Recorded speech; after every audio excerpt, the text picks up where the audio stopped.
Why does life feel heavier than it should? What if I told you the weight we carry isn't just from the world around us, but from the way we leak our inner energy?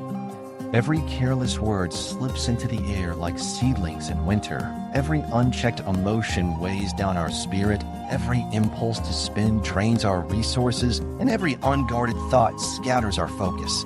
Learning to rein in these facets of our lives transforms not just how we navigate the world, but how we perceive it.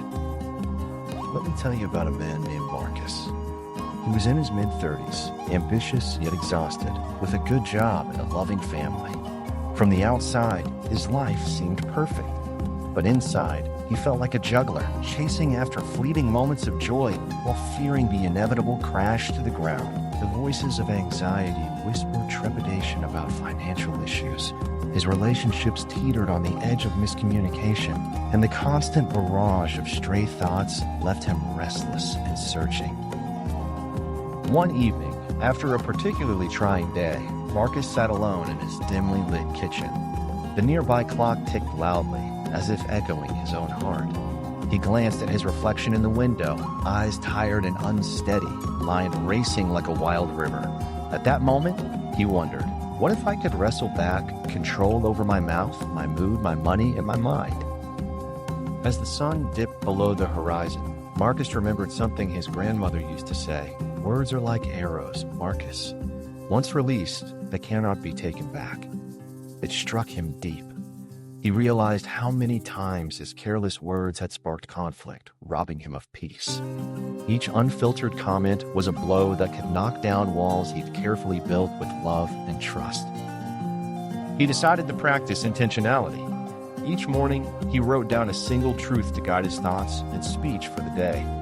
As the weeks passed, his conversations blossomed into gardens of understanding rather than battlegrounds of misunderstanding.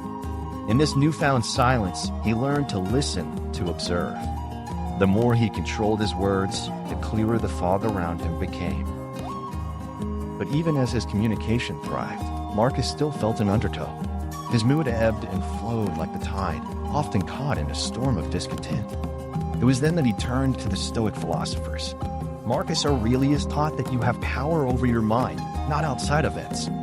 Realize this, and you will find strength. Inspired, he began to rise each day with gratitude as a shield, recognizing his ability to choose how he responded to the world's chaos. Every quiet moment became a practice.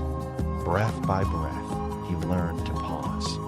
He learned that in the stillness, he could let go of irritations. He reframed burdens into opportunities for growth, embracing his setbacks as vital teachers on the path to self-mastery. Yet the deepest lesson lay inside his wallet. Careless spending had always tempted him, a siren call promising fleeting satisfaction, but each dollar spent impulsively tugged at his sense of security. Marcus recalled Epictetus' words, "Wealth consists not in having great possessions, but in having few wants." He recalibrated his relationship with money, tracking every expense and understanding the true value of what he desired versus what he impulsively craved. His discipline grew, not as a means of restriction, but of liberation. By mastering how he spent, he discovered a richness that transcended material things, a wealth of wisdom. Finally, it came to his thoughts. These restless waves of self-doubt, fears of inadequacy, spiraled inside his mind like a perpetual storm.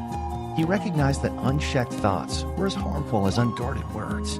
Marcus made a conscious choice to practice mindfulness, to be present with his thoughts, to observe them, not engage with them. Through quiet reflection, he began to master the tempest within. As the weeks turned into months, Marcus transformed his life. No longer was he a victim of external forces. He stood tall, fortified by the understanding that true power lies in how he responds to the world. He learned that by mastering his mouth, mood, money, and mind, he reclaimed an unwavering strength. In the final analysis, Marcus understood that life's true heaviness ebbed away when he took control of his inner landscape. He became the architect of his existence. And every time he felt that weight lift, he smiled, anchoring himself in the knowing that the greatest victories are won within. So I ask you, are you ready to reclaim your power? Are you willing to silence the chaos of the world and listen to your true voice?